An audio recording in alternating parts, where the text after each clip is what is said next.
أعوذ بالله من الشيطان الرجيم. بسم الله الرحمن الرحيم. إن أصحاب الجنة اليوم في شغل وفاكهون هم وأزواجهم في ظلال على الأرائك متكئون لهم فيها فاكهة ولهم ما يدعون سلام قولا من رب رحيم. وامتازوا اليوم أيها المجرمون ألم أعهد إليكم يا بني آدم ألا تعبدوا الشيطان إنه لكم عدو مبين وأن اعبدوني هذا صراط مستقيم. ولقد أضل منكم جبلا وكثيرا أفلم تكونوا تعقلون. هذه جهنم التي كنتم توعدون اصلوها اليوم بما كنتم تكفرون. اليوم نختم على أفواههم وتكلمنا أيديهم وتشهد أرجلهم بما كانوا يكسبون. ولو نشاء لطمسنا على أعينهم فاستبقوا الصراط فأنى يبصرون. ولو نشاء لمسخناهم على مكانتهم فما استطاعوا مضيا ولا يرجعون. ومن نعمره ننكسه في الخلق أفلا يعقلون. وما علمناه الشعر وما ينبغي له إن هو إلا ذكر وقرآن مبين لينذر من كان حيا ويحق القول على الكافرين.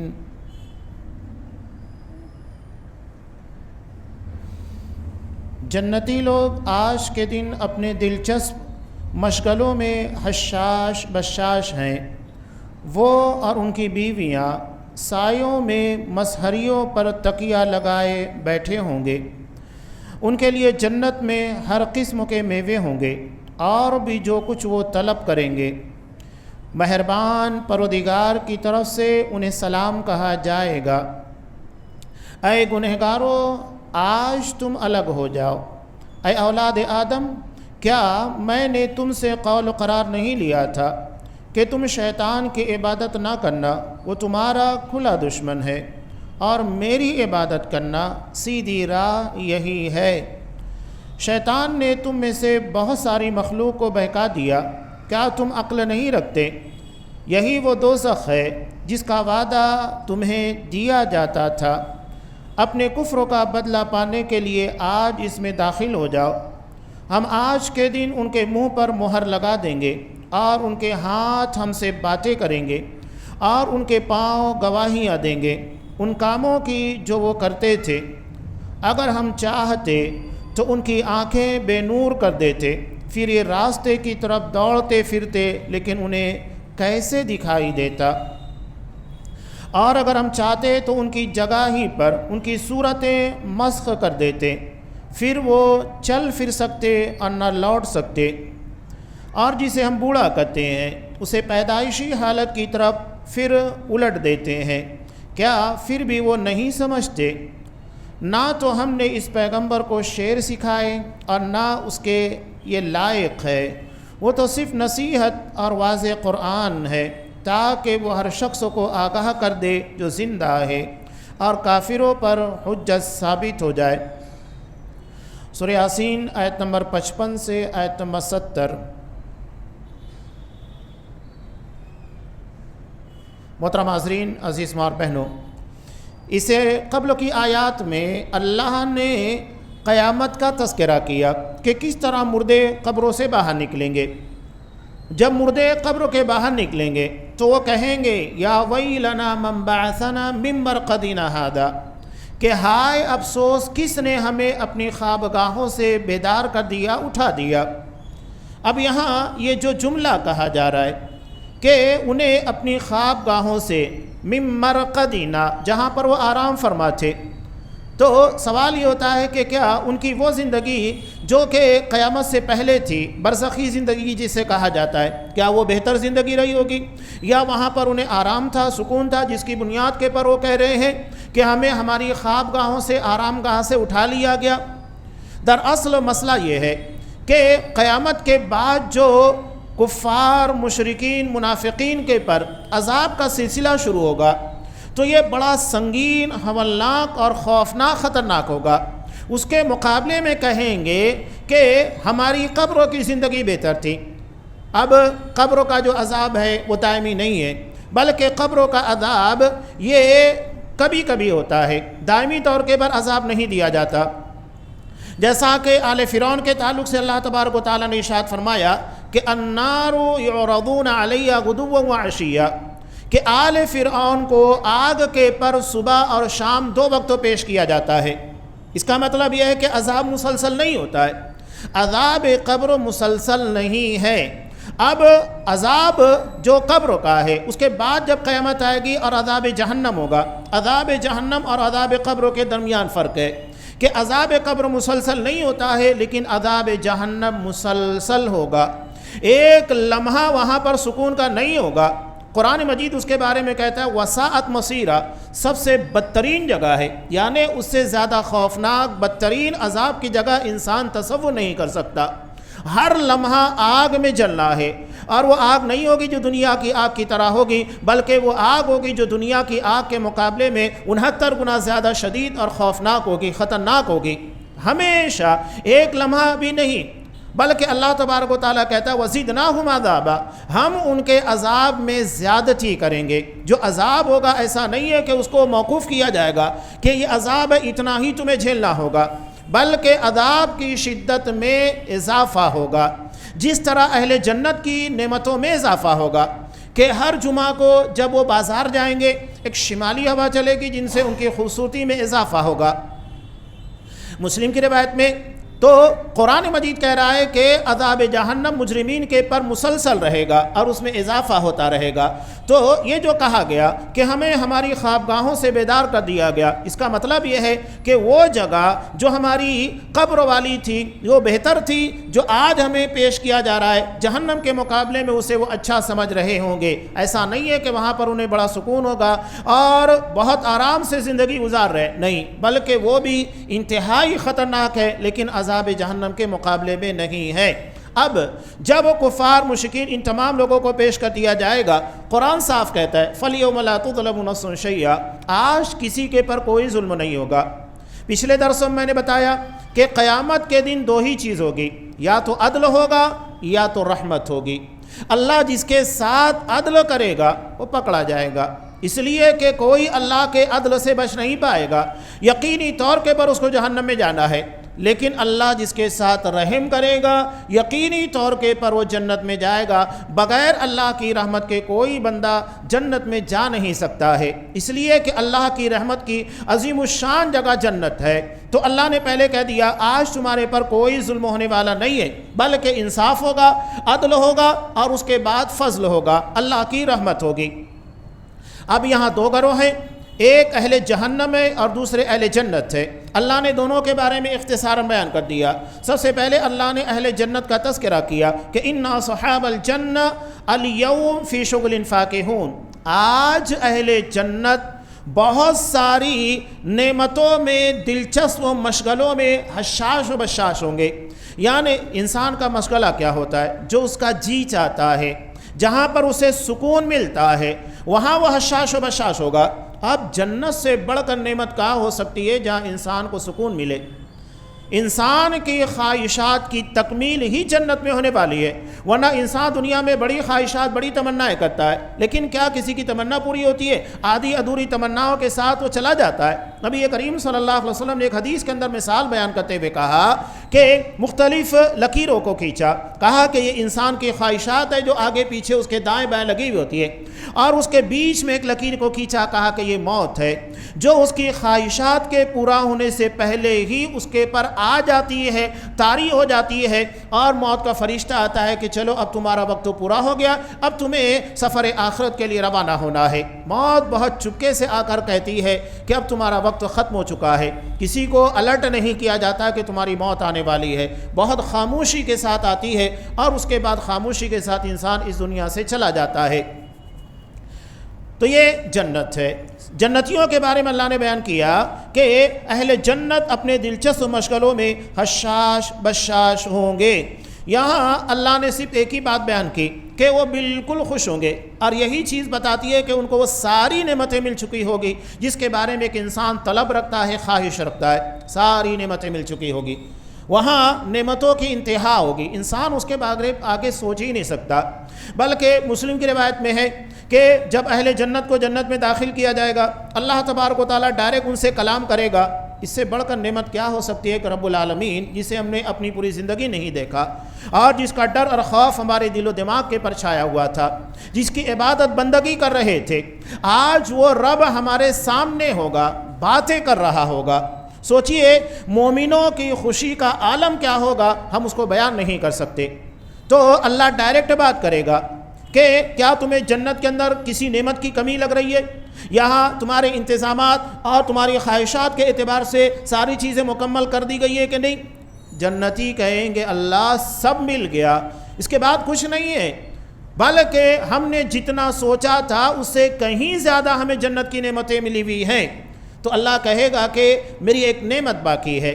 کہا کہ اللہ اس کے بعد بھی کوئی نعمت ہے؟ تو اللہ کہے گا کہ میں تم سب سے راضی ہوں، آج کے بعد میں کبھی تم سے ناراض نہیں ہوں گا۔ تو یہ اللہ کی بہت بڑی نعمت ہوگی رضامندی، جو اہل جنت کو جنت میں ڈالنے کے بعد ملنے والی ہے۔ اب یہاں ایک پوائنٹ یاد رکھیے گا کہ جنتیوں کو اللہ کی رضا کب ملے گی؟ جب وہ جنت میں جا چکے ہوں گے۔ جنت میں جانے کے بعد بالکل آخر مرحلے میں اللہ کی رضا ملے گی۔ لیکن صحابہ کی جماعت و جماعت ہے، اللہ نے جنہیں دنیا کے اندر سب سے پہلے جو سرٹیفکیٹ دیا وہ ہے اپنی رضا کا، رضی اللہ عنہم ورضوا عنہ، کہ اللہ ان سے راضی، وہ اللہ سے راضی۔ سوچئے کہ جنتیوں کو سب سے آخری میں سب سے عظیم نعمت جو ملنے والی ہے، اللہ نے صحابہ کو دنیا کے اندر سب سے پہلے وہ نعمت عطا کر دیا ہے۔ اب بتائیے کہ صحابہ جنتی نہیں تو پھر کون جنتی ہوگا؟ سوال یہ ختم ہو جاتا ہے۔ اور اللہ نے تمام لوگوں کے بارے میں کہا، چاہے وہ فتح مکہ کے پہلے اسلام لانے والے ہو، فتح مکہ کے بعد، تمام لوگوں کے بارے میں سورہ حدید میں کہا وَكُلًّا وَعَدَ اللَّهُ الْحُسْنَى، اللہ نے تمام کے تمام صحابہ سے الحسنہ یعنی جنت کا وعدہ کیا ہے۔ جنت کو الحسنہ کہا جاتا ہے، سب سے حسین نعمت، اسی لیے اسے الحسنہ کہا جاتا ہے۔ اس سے بڑھ کر ایک انسان کے لیے نعمت کیا ہو سکتی ہے؟ اس لیے جنت کا ایک نام الحسنہ ہے۔ تو یہ جنتی ہوں گے۔ ایک روایت کے اندر ہے، نبی کریم صلی اللہ علیہ وسلم نے ارشاد فرمایا، ترمذی کی، حضرت سلیمان بن برائدہ اپنے باپ سے روایت کرتے ہیں کہ ایک آدمی نے نبی کریم صلی اللہ علیہ وسلم سے پوچھا کہ اللہ کے رسول کیا جنت میں گھوڑے ہوں گے؟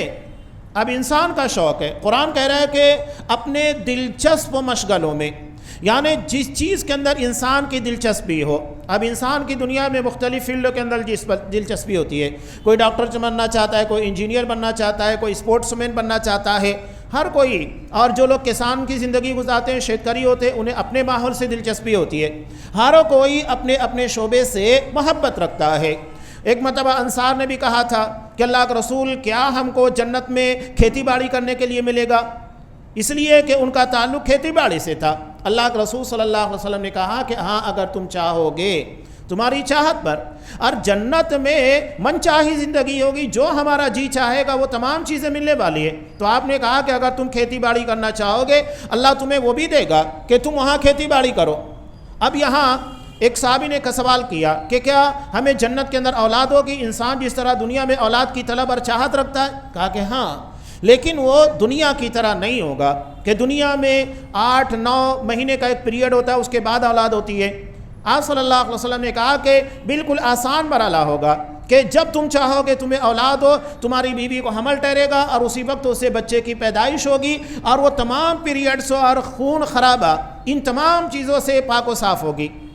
تو جنت کے اندر وہ ساری خامیاں اور خرابیاں جو دنیا کے اندر پائی جاتی ہے، اس سے انسان کو پاک کیا جائے گا۔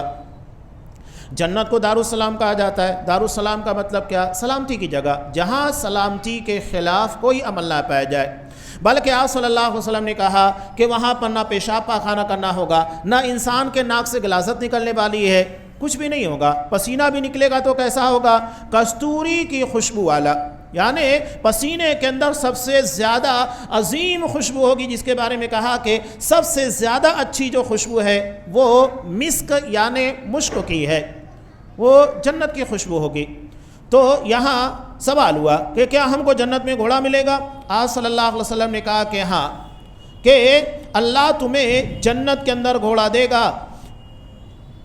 آپ صلی اللہ علیہ وسلم نے فرمایا اللہ تجھے جنت میں داخل کرے، اگر تیری چاہت جنت میں یہ ہوگی تو سرخ یاقوت سے مزین گھوڑے پر سوار ہو۔ سرخ یاقوت مزین گھوڑے پر، یاقوت بہت قیمتی نعمت ہے جو کہ سمندروں سے حاصل ہوتا ہے، بہت قیمتی پتھر ہوتا ہے۔ تو گھوڑے تجھے جنت میں لیے اڑتے پھریں گے، تیری یہ خواہش بھی پوری کر دی جائے گی، یعنی وہ گھوڑا دوڑے گا نہیں بلکہ اس کے پر ہوں گے اور اسی پروں کے ذریعے اسے جنت میں لے کر اڑتا پھر رہا ہوگا، تیری یہ خواہش بھی پوری ہوگی۔ پھر ایک آدمی نے پوچھا کہ کیا جنت میں اونٹ ہوں گے؟ اب انسان جس سے زیادہ تعلق رکھتا ہے اس کو اونٹ چرانے سے، اونٹوں سے محبت تھی، تو کہا کہ اونٹ، تو کہا کہ ہاں۔ آپ صلی اللہ علیہ وسلم نے فرمایا اللہ تعالیٰ نے تجھے جنت میں داخل کر دیا تو تجھے جنت میں وہ کچھ ملے گا جو تیرا جی چاہے اور جو تیری آنکھیں بھائے، یعنی انسان جس کو دیکھنے کے بعد لذت اور سکون محسوس کرے، اسے ترمذی نے روایت کی ہے، جو بھی خواہش ہوگی۔ یہاں ایک سوال لوگ کرتے ہیں، فضول قسموں کا سوال ہے کہ اللہ جنت میں ایک تو ہوتا ہے 72 حوروں والا، وہ تو سب مسئلہ ہی نہیں ہے کہ جو 72 حوروں کے بارے میں بیان کیا جاتا ہے جنتی کو 72 حوریں دی جائے گی، نہیں، 2 حوروں کا تذکرہ حدیث کے اندر ہے۔ تو لوگ سوال کرتے ہیں کہ جنت میں جو مرد ہیں ان لوگوں کو حوریں دی جائے گی تو عورتوں کو کیا دیا جائے گا؟ عورتوں کو کیا دیا جائے گا؟ یہ سوال ہوتا ہے۔ دیکھیے قرآن مجید ایک واضح طور پر کہتا ہے سورہ زخرف کے اندر، انسان جن چیزوں کے بارے میں سوچ رہا ہے نا، قرآن نے سب چیز کا جواب دے دیا ہے کہ جنت کے بارے میں اللہ نے ارشاد فرمایا کہ وَفِيهَا مَا تَشْتَهِيهِ الْأَنفُسُ، جنت میں وہ تمام چیزیں ہوگی جو جی چاہے۔ اب انسان جو بھی جی چاہے، اب بعض لوگ جنت کے اوپر لطیفہ بناتے ہیں، نہیں بنانا چاہیے۔ دیکھیے جنت اور جہنم یہ ہمارے ایمان کا حصہ ہے، اس کو لطیفے کے طور پر، جوک کے طور پر نہیں استعمال کرنا چاہیے، غلط ہے۔ بعض لوگ کہتے ہیں کہ اگر ہمیں جنت میں جانے کے بعد بیڑی سگریٹ پینے کا شوق ہوا، حقہ پینے والے نے سوال کیا کہ مجھے حقہ پینا ہوگا، تو کہتے ہیں کہ ٹھیک ہے آپ کو آگ لانے کے لیے جہنم میں جانا ہوگا۔ یہ فضول سوال ہے، باتیں ہی نہیں کرنا چاہیے اس طریقے کی۔ کون شخص ہوگا جو جنت میں جانے کے بعد اس طرح کی خواہشات سوچے جس کے بارے میں انسان دنیا میں سوچتا ہے؟ جنت میں جانے کے بعد نہ وہ باڈی ہوگی نہ دماغ ہوگا، بلکہ انسان کو جنت میں داخل کرنے سے پہلے ہر قسم کی خرافات سے پاک کر کے داخل کیا جائے گا۔ تو یہ سوچنا ہی غلط ہے، سوال کرنا ہی غلط ہے۔ تو یہ سوال جو لوگوں کی طرف سے کیا جاتا ہے عورتوں کو کیا ملے گا، قرآن مجید نے بالکل صاف کہا وَفِيهَا مَا تَشْتَهِي الْأَنفُسُ، کہ جنت میں تمہیں وہ تمام چیزیں ملے گی جو تمہارا جی چاہے۔ ختم ہو گئی بات عورت کا جو جی چاہے گا، بلکہ دوسری روایت کے اندر ملتا ہے کہ وہ عورتیں، جیسے بہت ساری عورتیں، مثال کے طور پر آسیہ ہے، حضرت آسیہ جو فرعون کی بیوی ہے، فرعون کے بارے میں بالکل واضح ہے کہ وہ جہنمی ہے۔ اب حضرت آسیہ کا کیا ہوگا؟ اس لیے کہ وہ جنت کے اندر تنہا ہوگی، ان کا شوہر نہیں ہوگا۔ تو اس بارے میں واضح روایت ہے کہ اللہ تبارک و تعالیٰ ان عورتوں کا نکاح جنتی مردوں سے کرا دے گا جس طرح دنیا میں ہوتا ہے، تو آخرت میں اہل جنت کا نکاح ایک دوسرے سے کرایا جائے گا، اس لیے کہ آپ صلی اللہ علیہ وسلم نے کہا کہ جنت میں کوئی بے جوڑ نہیں ہوگا، ہر کوئی جوڑا جوڑا کی شکل میں ہوگا۔ تو کوئی عورت مثال کے طور پر کسی کا شوہر جہنم میں چلا گیا، یہ جنتی ہے تو جنت میں تو تنہا ہوگی، تو آپ نے کہا کہ جنت کے اندر کوئی بھی بے جوڑ نہیں ہوگا، ہر کوئی جوڑے جوڑے کی شکل میں ہوگا۔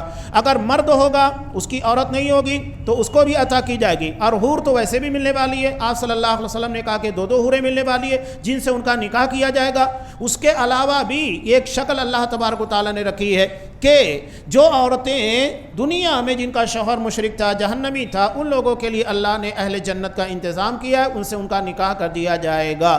تو قرآن کہہ رہا ہے کہ وَفِيهَا مَا تَشْتَهِي الْأَنفُسُ وَتَلَذُّ الْأَعْيُنُ وَأَنْتُمْ فِيهَا خَالِدُونَ۔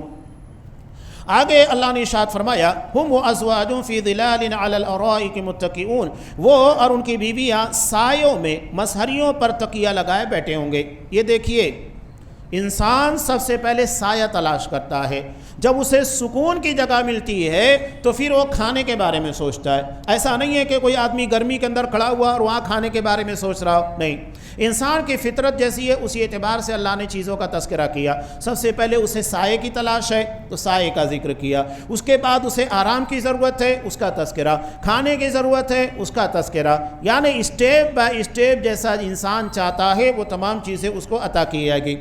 بلکہ بخاری کی روایت میں انسان اس کا تصور نہیں کر سکتا ہے کہ جنت میں ایک درخت جو ہوگا اس کا سایہ اتنا طویل ہوگا، وہ اتنا بڑا درخت ہوگا کہ ایک سوار جو تیز رفتاری کے ساتھ جاتا ہے اسے کراس کرنا چاہے 100 سال لگ جائیں گے لیکن اس کو کراس نہیں کر سکتا ہے، اتنا طویل ہوگا۔ اسی لیے آپ نے کہا کہ جنت کے بارے میں کوئی سوچ نہیں سکتا ہے، نہ وہاں کی نعمتوں کے بارے میں۔ تو یہ سایہ ہوگا گاؤں تکیہ، جیسا کہ دنیا کے اندر بادشاہ ہوتے ہیں، بادشاہوں کی طرح ان لوگوں کو نعمتیں اللہ عطا کی جائے گی۔ لکم فیہا فاکہہ، قرآن نے کہا انسانی زندگی کے اندر سب سے زیادہ مہنگی چیز کیا ہے؟ Dry fruit. قرآن نے کہا کہ فاکہہ، اس کے اندر پھل فروٹ بھی آتے ہیں، ڈرائی فروٹ بھی، دونوں چیزیں آتے ہیں، یعنی سب سے عظیم نعمت جو انسان سوچ سکتا ہے وہ عطا کی جا رہی ہے، فاکہہ۔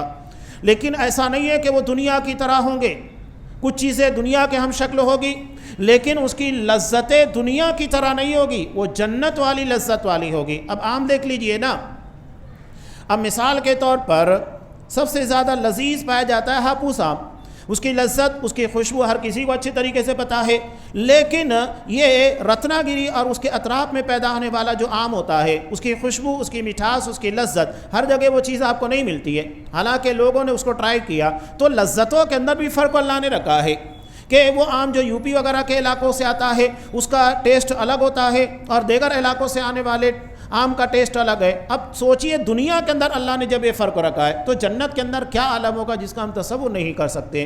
گوشتوں کے اندر بھی فرق ہوتا ہے، اس کی لذتوں کے اندر فرق ہوتا ہے، پانی کی لذتوں کے اندر فرق ہوتا ہے، تو جنت کی نعمت کا کیا عالم ہوگا؟ کوئی سوچ سکتا ہے؟ کوئی نہیں سوچ سکتا۔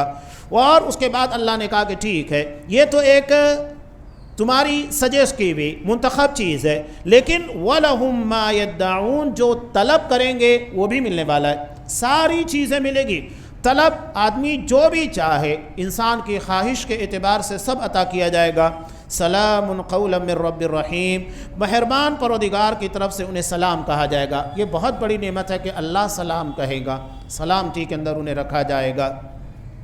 یہ اہل جنت کا تذکرہ۔ اب اس کے بالمقابل جہنمیوں کا تذکرہ۔ اللہ کہے گا وَامْتَازُوا الْيَوْمَ أَيُّهَا الْمُجْرِمُونَ، اے مجرموں آج تم چھٹ جاؤ، الگ ہو جاؤ۔ اب یہاں ایک تو یہ ہے کہ دنیا میں جس طرح کفار، مشرکین، مسلمان ایک جگہ رہتے ہیں، بازار میں چلے جائیں گے بہت سارے مشرک ملیں گے، بہت سارے مسلمان بھی ملیں گے، ہوتا ہے دنیا میں رہتے اس طریقے سے۔ تو دنیا میں جس طرح رہتے ان کو چھانٹ دیا جائے گا، مسلمانوں کو الگ کر دیا جائے گا، کفار مشرکین کو الگ کیا جائے گا۔ اب یہاں دوسرا مفہوم مفسرین نے بیان کیا ہے کہ یہاں مجرموں کو بھی جماعت در جماعت الگ کیا جائے گا۔ اب یہاں مشرکوں میں بھی الگ الگ ہیں، جیسا کہ یہودی ہیں وہ بھی مشرک ہے، نصارہ وہ بھی مشرک ہے، ہندوز وہ بھی مشرک ہے، سکھ ہے وہ بھی مشرک ہے، تو ہر کسی کو ان کے طبقات اور شرکوں کے اعتبار سے الگ الگ کیا جائے گا۔ اب مسلمانوں کے تعلق سے یہودیوں کے بارے میں کہا گیا کہ یہ سب سے بدترین دشمن ہے، مشرکین کے بارے میں کہا گیا کہ سب سے بدترین دشمن ہے، اس کے بالمقابل نصارہ کے بارے میں کہا گیا کہ تھوڑا ہلکے ہیں، ان کے اندر نرمی پائی جاتی ہے۔ تو ان لوگوں کے شرکوں کی بنیاد پر ان کے طبقات بنائے جائیں گے، جس طرح جنت کے 100 درجات ہیں، جہنم میں بھی ان لوگوں کو ان کے شرکوں کی بنیاد پر الگ الگ درجے کے اندر رکھا جائے گا۔ اللہ کہہ رہا ہے الم اعہد الیکم یا بنی آدم، اب اللہ بنو آدم کو مخاطب کر کے کہہ رہا ہے اللہ تعبدوا الشیطان، کیا میں نے تم سے عہد نہیں لیا تھا شیطان کی عبادت مت کرنا؟ یہاں شیطان کی عبادت سے مراد اس کی اطاعت و فرما برداری ہے، شیطان کا کہاں ماننا۔ انہ لکم عدو مبین، وہ تمہارا کھلا دشمن ہے، کوئی ڈھکا چھپا نہیں ہے، کھل کا دشمنی کر رہا ہے۔ اللہ کو کہہ دیا قیامت تک مجھے موقع دے، میں آدم کی اولاد کو گمراہ کرتا رہوں گا، سوائے کچھ لوگوں کے سب کو گمراہ کروں گا۔ اس نے کوئی ڈھکا چھپا انداز اختیار نہیں کیا، کھل کا دشمنی کر رہا ہے، یہ ہے کھلا دشمن۔ وَأَنِ اعْبُدُونِي، لیکن میری عبادت کرنا یہ سیدھا راستہ ہے، یہ تم کو اپنے کھوئے مقام تک لائے گا۔ اب اللہ تبارک و تعالیٰ نے حضرت آدم علیہ السلام کو جنت میں پیدا کیا. ہمارا آبائی وطن، اصل وطن جنت ہے. ہمارے یہاں کہتے ہیں نا کہ تم پراپر کہاں کے ہو. ہمارے یہاں بہت سارے لوگ آئے ہیں تو پتہ چلتا ہے کہ ان کا اصل مقام، ان کے باپ دادا یو پی سے آئے تھے، کسی کے خاندان سے آئے ہوئے ہیں، الگ الگ علاقوں سے آ کر ایک مقام پر آ کر جمع ہو گئے ہیں. تو وہ بھی تو پراپر وہاں کے نہیں ہے نا، ان کے باپ دادا کہیں اور سے آئے ہوئے ہیں. تو سوال جب دنیا میں ہوتا ہے تو ہمارا اصل آبائی وطن جنت ہے، اس لیے کہ ہمارے باپ آدم علیہ السلام کو جنت میں پیدا کیا. ہماری ماں جنت کے اندر پیدا کی گئی حوا کو، تو ہمارا آبائی وطن وہ ہے. قرآن کہہ رہا ہے کہ تمہیں دوبارہ گھر واپسی کرنا ہے، اس مقام پر جانا ہے جہاں تمہارے باپ دادا کو رکھا گیا تھا، جو تمہارے باپ کا، تمہاری ماں کا اصل ٹھکانہ ہے جنت. تو صراط مستقیم پر ملے گا، باقی کسی راستے کے پر تمہیں جنت ملنے والی نہیں ہے. تم اپنے گھر واپس نہیں جا سکتے، اصل مقام تک نہیں پہنچ سکتے. وَلَقَدْ أَضَلَّ مِنْكُمْ جِبِلًّا كَثِيرًا، شیطان نے بہت سارے لوگوں کو گمراہ کیا، تھوڑے نہیں بہت سارے لوگوں کو. اس کے بعد بھی کیا تم عقل حاصل نہیں کرتے؟ اب دیکھو یہ جہنم ہے جس کا وعدہ تم سے کیا گیا تھا، چلو اس کے اندر داخل ہو جاؤ، جو تمہارے کفر کی بنیاد کے پر تمہیں داخل کیا جا رہا ہے. اب جب کفار اور مشرکین دیکھیں گے کہ ہمیں جہنم میں داخل کیا جا رہا ہے اور اس کے بالمقابل جنتیوں کو جنت میں داخل کیا جا چکا ہے ان کے ایمان کی بدولت، توحید کی بدولت، تو یہ بھی اللہ کے سامنے جس طرح دنیا میں جھوٹ فساد بول کر نکل جاتے تھے، وہاں پر بھی سوچیں گے چلو یہاں بھی جھوٹ بولیں گے. سورہ انعام میں اللہ نے نقل کیا، یہ سب کے سب اکٹھا ہوں گے، اللہ کے سامنے جا کر کہیں گے واللہ ربنا ما کننا مشرکین، اللہ کی قسم اے ہمارے رب ہم نے شرک نہیں کیا، ہم مشرک کہاں تھے. صاف انکار کریں گے ہم نے شرک نہیں کیا ہے. تب اللہ کہے گا الیوم نختم علی افواہہم، آج تمہاری زبان پر تالے لگا دیے جائیں گے، مہر لگا دی جائے گی. اب باتیں کون کرے گا ہم سے، گواہیاں کون دے گا؟ وَتُكَلِّمُنَا أَيْدِيهِمْ، تمہارے ہاتھ ہم سے باتیں کریں گے، وَتَشْهَدُ أَرْجُلُهُمْ، اور تمہارے پیر گواہیاں دیں گے. اب انسان دنیا میں تو سوچ سکتا ہے نا کہ ہم زبان سے بولتے ہیں، حالانکہ صرف زبان نہیں ہے، گونگوں کی زبان ہوتی ہے لیکن وہ بول نہیں پاتے. تو اللہ چاہے تو بول سکتا ہے ورنہ بول نہیں سکتا ہے. تو یہ بھی تو زبان گوشت کا ایک لوتھڑا ہے، اسی سے انسان بولتا ہے، اس کے ذریعے. تو آواز جو نکلتی ہے اسے حرف میں، لفظ میں تبدیل کرنے کا کام زبان کرتی ہے، ورنہ حقیقت میں آواز جو ہوتی ہے وہ گلے سے نکلتی ہے اور زبان اس کو مونیفائڈ کرتی ہے اور اس کے بعد انسانوں تک پہنچتی ہے. تو انسان جس طرح دنیا میں زبان کا استعمال کر کے، گلے کا استعمال کر کے بول لیتا ہے، تو اللہ جو ہر چیز کے پر قادر ہے وہ ہمارے ہاتھ اور پیر سے گواہیاں دلوانے پر کیوں نہیں قادر ہے؟ وہ تو بھی تو گوشت ہے، اللہ اس سے بھی بلوائے گا. بما کانوا یکسبون، جو کچھ وہ گناہ کیا کرتے تھے. اللہ کہہ رہا ہے کہ اگر ہم چاہیں لطمسنا علی اعینہم، ہم ان کی نگاہوں کو اچھک لے، مٹا دے اور نگاہیں چھین لے. فاستبقوا الصراط فأنى يبصرون، پھر یہ راستے کی طرف دوڑتے پھرے لیکن انہیں دکھائی نہیں دیتا. اور اگر ہم چاہتے تو ہم ان کے مکان، ان کی صورتیں مسخ کر دیتے، پھر وہ چل پھر نہیں سکتے تھے. یعنی دنیا میں اللہ چاہتا تو کر سکتا تھا لیکن اللہ نے موقع دیا، لیکن انسان نے اس کا غلط استعمال کیا. بلکہ اللہ یہاں ایک بہت پیاری بات کہہ رہا ہے، وَمَن نُعَمِّرْهُ نُنَكِّسُ فِي الْخَلْقِ، جسے ہم بوڑھا کرتے ہیں، جس کی عمر میں اضافہ کرتے ہیں، اسے بچپن کی طرف لوٹا دیتے ہیں، پیدائش کی طرف. انسان کا بڑھاپا اور بچپن ایک جیسا ہوتا ہے. جس طرح بچپن میں انسان چلنے پھرنے کے لیے کسی چیز کا محتاج ہوتا ہے، بڑھاپے میں بھی لاٹھی لے لیتا ہے، اپنے بچوں کا سہارا لیتا ہے، سہارا لے کر چلتا ہے. جس طرح بچپنا ہوتا ہے، بچپنے میں جس طرح انسان کما کھا نہیں سکتا، بڑھاپے میں بھی وہی ہوتا ہے، وہ اپنے بچوں کا محتاج ہو جاتا ہے، کوئی چیز کما کھا نہیں سکتا. اور جس طرح بچپن کے اندر بچہ بار بار سوال کرتا ہے، تو بڑھاپے میں بھی انسان بار بار سوال کرتا ہے. بڑھاپے میں بھی انسان کے دانت ٹوٹ جاتے ہیں، بچپن میں بھی دانت نہیں رہتے ہیں، تو تقریباً حالتیں سیم ہو جاتی ہیں. تو اللہ بچپن کو بڑھاپے میں لا کر لوٹاتا ہے. افلا یعقلون، کیا پھر وہ نہیں سمجھتے؟ اور یہاں ایک بات خاص طور سے نوجوانوں کے لیے کہ سوچئے، ہم جب بچپن میں تھے بار بار اپنے ماں باپ سے سوال کرتے تھے، یہ کیا ہے، یہ کیا. بچہ سوال بہت کرتا ہے لیکن ماں باپ بڑی محبت کے ساتھ اس کے سوالات کے جوابات بار بار پوچھتا، بار بار جواب دیتے، اس کو منع نہیں کرتے کیا ایک چیز کی رٹ لگا کے رکھا ہے. لیکن بڑھاپے میں جب اللہ اسی چیز کو لوٹاتا ہے اور وہی ماں باپ اب اپنے بچے سے سوال کرنے لگتے ہیں، حالانکہ خود اس نے بچپن میں اپنے ماں باپ سے بہت سوال کیا تھا، ایک ایک چیز کے بارے میں پوچھا۔ تو جب اللہ بڑھاپے میں لا کر ماں باپ کے ذریعے اس سے سوال کراتا ہے، ایک مرتبہ دو مرتبہ چڑ جاتا ہے، کیا بار بار لگائے، تک تک ہے۔ کتنے جگہ پر ایسا ہوتا ہے کہ دھکے دے کر باہر نکال دیا جاتا ہے، ویڈیوز لوگوں کے سامنے آتی ہے۔ سوچئے کہ اللہ جب اسی دور کو ہمارے سامنے لاتا ہے تو ہم اپنے ماں باپ کے ساتھ کیا سلوک کرتے ہیں؟ کیا اسی طرح جس طرح انہوں نے بچپن میں ہمارے ساتھ رحم کیا، ہم کو دعا وہی سکھائی گئی نا، دعا کے ذریعے صرف دعا میں ان کے لیے رحم و شفقت نہیں، بلکہ حقیقت میں بچپن کو یاد دلایا جاتا ہے دعا میں، رب ارحمہما کما ربیانی صغیرا۔